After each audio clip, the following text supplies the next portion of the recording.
அருமையான கர்த்தருடைய பிள்ளைகளே, இந்த நாள் உங்களுக்கு மிகுந்த ஆசீர்வாதமாய் இருப்பதாக. இந்த நாளிலும் ஆண்டவருடைய ஆசீர்வாதம் உங்களுக்கு நிறைவாய் உண்டாகட்டும். உங்களுக்காக நாங்கள் தொடர்ந்து ஜெபிக்கிறோம். நிறைய தேவையோடு எதிர்பார்ப்போடு நீங்கள் இருக்கலாம்.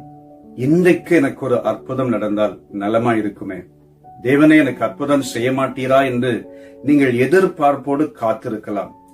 விசுவாசத்தோடு தேவனுடைய வசனத்தை சார்ந்து சொல்கிறேன். கர்த்தர் இன்றைக்கு உங்கள் காரியங்களை வாய்க்க பண்ணி உங்களுக்கு ஒரு அற்புதத்தை செய்ய போகிறார். நாம் செய்ய வேண்டியதெல்லாம் அவர் மேல் அளவற்ற விசுவாசத்திலும் நம்பிக்கையிலும் அவரை சார்ந்து அவருக்கு கீழ்ப்படிந்திருந்தோமானால் அவர் நம்மை நடத்துகிற வழிகள் வித்தியாசமாயிருக்கும். அவர் செய்கிற அற்புதங்களும் வித்தியாசமாயிருக்கும்.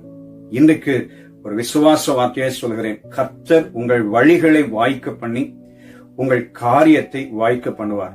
அப்படிப்பட்ட ஒரு அற்புதத்தை வேத புத்தகத்திலே ஆதியாகமம் 24 அதிகாரம் 12வது வசனத்திலே தொடர்ச்சியாய் நாம் வாசிக்கிறோம்.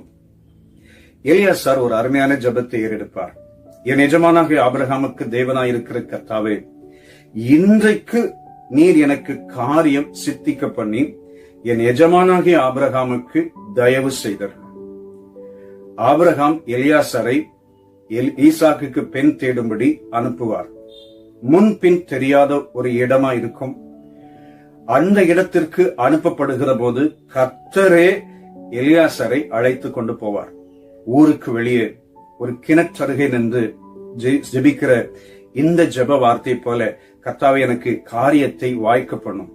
பின்பு அவர் சொல்வார், நான் குடிக்க தண்ணீர் வேண்டும் என்று சொல்லுகிற போது குடி என்றும், ஒட்டகங்களுக்கும் குடிக்க வார்ப்பேன் என்று சொல்லுகிற பெண் எவளோ அவள்தான் என் எஜமானாகிய ஈசாக்குக்கு மனைவியாக நியமிக்கப்பட்டவள் அப்படின்னு சொல்லி முடிக்கிறதுக்கு முன்பே ஆதியாகமம் 24:15 வாசிக்கிறோம். இப்படி அவன் சொல்லி முடிக்கும் முன்பே ரெபேக்காள் அங்கு வந்து சேருகிறாள். எலியாசார் இப்படி கேட்கிறான். உடனே அவள் சொல்கிறாள், நீர் குடியும், உம்முடைய ஒட்டகங்களுக்கும் குடிக்கும்படி வார்ப்பேன் என்று சொல்வாள்.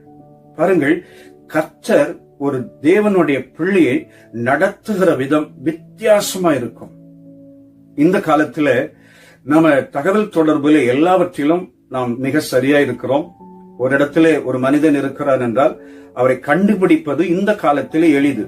ஆனால் அந்த காலத்திலே எந்த தகவல் தொடர்புகள் இல்லாத சூழ்நிலையிலே கர்த்தர் எப்படி அருமையாய் நடத்தி கொண்டு போய் எலியாசாரை ஆபிரகாமுடைய சொந்த குடும்பத்திலேயே கொண்டு போய் நிறுத்தி இருக்கிறார். எவ்வளவு அற்புதமான தேவன்! காரியத்தை வாய்க்க பண்ணி ரெபேக்காளை ஈசாக்குக்கு மனைவியாக அழைத்து கொண்டு வருகிறார். இது ஒரு அருமையான சம்பவமாய் வாசிக்கிறோம். இதை வாசிக்கிற போது நம்முடைய தேவன் எப்படிப்பட்டவர் என்பதை நாம் இந்த வசனங்கள் மூலமாய் புரிந்து கொள்ள முடியும். அவர் காரியத்தை வாய்க்க பண்ணுகிறவர். இதுல ஒரு காரியத்தை கற்றுக்கொள்ள முடியும். ஒரு தகப்பன், குடும்ப தலைவர்கள் தேவனுக்கு பயந்திருந்தால் அவங்க குடும்பத்துல எல்லாருடைய லைஃப்லயும் ஒரு அற்புதம் நடக்கும்.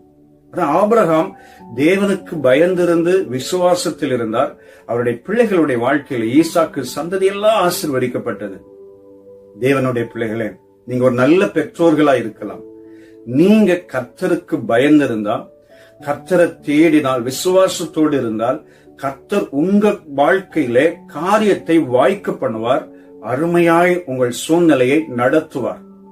தேவனாகி கர்த்தர் இந்த நாளிலே உங்கள் எதிர்பார்ப்புகளை பூர்த்தி செய்ய விரும்புகிறார். அவர் சொன்னார், நான் உனக்கு போதித்து நீ நடக்க வேண்டிய வழியை உனக்கு காட்டுவேன். உன்மேல் என் கண்ணை வைத்து உனக்கு ஆலோசனை சொல்வேன் என்று சொன்னவர் நிச்சயம் கர்த்தர் அற்புதம் செய்வார். நெகேமியா கூட சொல்வார், நாங்கள் எழுந்து கட்டுவோம், கர்த்தர் எங்கள் காரியத்தை வாய்க்க பண்ணுவார். சன்பல்லாத் தொபியாவை பார்த்து சொல்வார், நாங்க தான் அலங்கத்தை கட்ட போகிறோம், கர்த்தர் எங்கள் காரியத்தை வாய்க்க பண்ணுவார். இன்றைக்கும் தேவனாகிய கர்த்தர் உங்கள் வாழ்க்கையிலே ஒரு மிகப்பெரிய அற்புதத்தை செய்ய காத்திருக்கிறார். காரியத்தை வாய்க்க பண்ண போகிறார். உங்கள் வழிகளை எல்லாம் வாய்க்க பண்ண போகிறார். நீங்கள் தேவனோடு விசுவாசத்திலே, நம்பிக்கையிலே அவரை மட்டும் சார்ந்திருங்கள். இப்படிப்பட்ட அற்புதங்கள் உங்களுக்கு கண்டிப்பாய் நிறைவேறும். இந்த நாள் உங்களுக்கு மிகுந்த ஆசீர்வாதமாய் இருப்பதாக. நாம் சேர்ந்து ஜெபிக்கலாமா? அருமை பிதாவே, இந்த நல்ல நேரத்துக்காய் ஸ்தோத்திரம். நம்முடைய பிள்ளைகளை ஆசீர்வதியும்.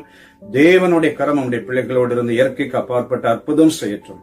இயேசு இரட்சக நாமத்தில் கேட்கிறோம் பிதாவே. ஆமென். ஆமென். God bless you.